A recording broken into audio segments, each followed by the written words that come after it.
Okay, Trace? Yeah. How are you? Good. We're practicing our version of social distancing.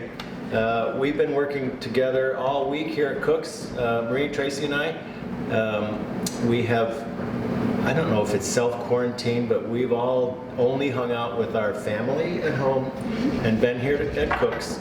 It's the three of us, nobody's sick, so we're feeling particularly connected, if you will. So with all the challenge that everybody has now with being at home and what am I going to eat, what can I do, we got to talking that we should do a little connection videos to our customers and to our friends and to people who know us and love us.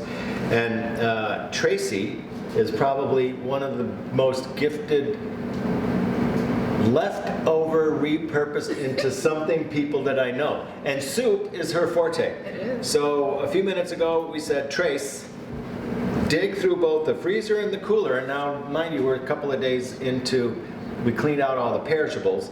So we have some frozen things, we have some durable things like carrots and onions, and from there, I'm going to step back. Yeah. You're going to step forward. Awesome. And give everybody the low down or the down low or whatever that is. Okay.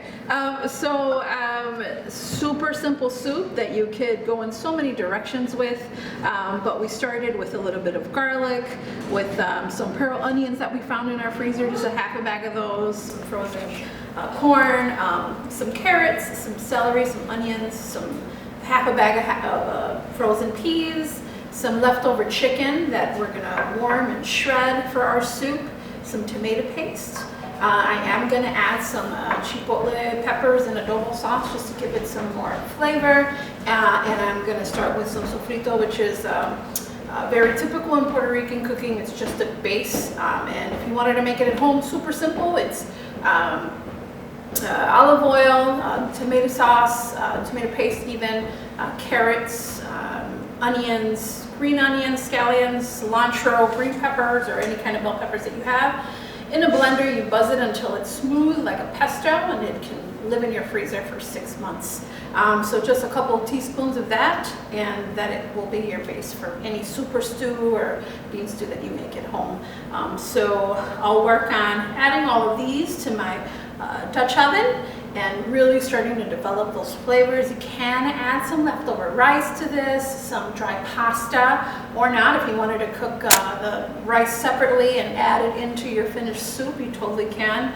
You could add some lentils if there's a gluten allergen at home as well. Yeah, so those are the few things that you can start with. You can start with a more Italian theme where you're adding some fire roasted tomatoes and oregano. If you're gonna do a Thai themed soup, you could add different ginger flavored broth and really build those flavors from there. Some lemongrass, so lots of directions you can go with soup, which is why it's one of my favorite things to make. Okay, Trace, this looks and smells awesome, but I knew it would, because I've had, I don't know, maybe not this exact soup before, but some version of the soup before. Variation. And it's always surprises me how tasty it is. And if we were going to add just a little bit of crema to it. Only add. I know you're shaking your head, and you're like, "There's no crema in Puerto Rico," but.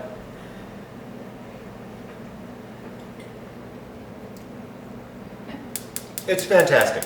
It could not be literally any better. Beautiful. So when you're home now with your kids, with yourself, and you're looking for something to do, and all you have in the refrigerator is things that you either made the other day or you have some stuff in the freezer that you can pull out, think about this soup, because however you zhuzh it, like you said earlier, whether it's Thai direction or any other, whatever, it's such a good place to start. If you have a loaf of baguette in the freezer, cook that up, add it to this. Some of that rice, it's just kind of floating around, add some of that to this. You can take this as a starting point for something spectacular and something comforting and something filling. This recipe, not that it's a recipe per se, this assembly, watch the video again on our website with other things that we shot today on sort of the end of the first week of our family lockdown, Yeah. as it were. So thank you, Tracy. And Absolutely. www.cooksofcrocushill.com. Look for the blog button up in the upper right-hand corner.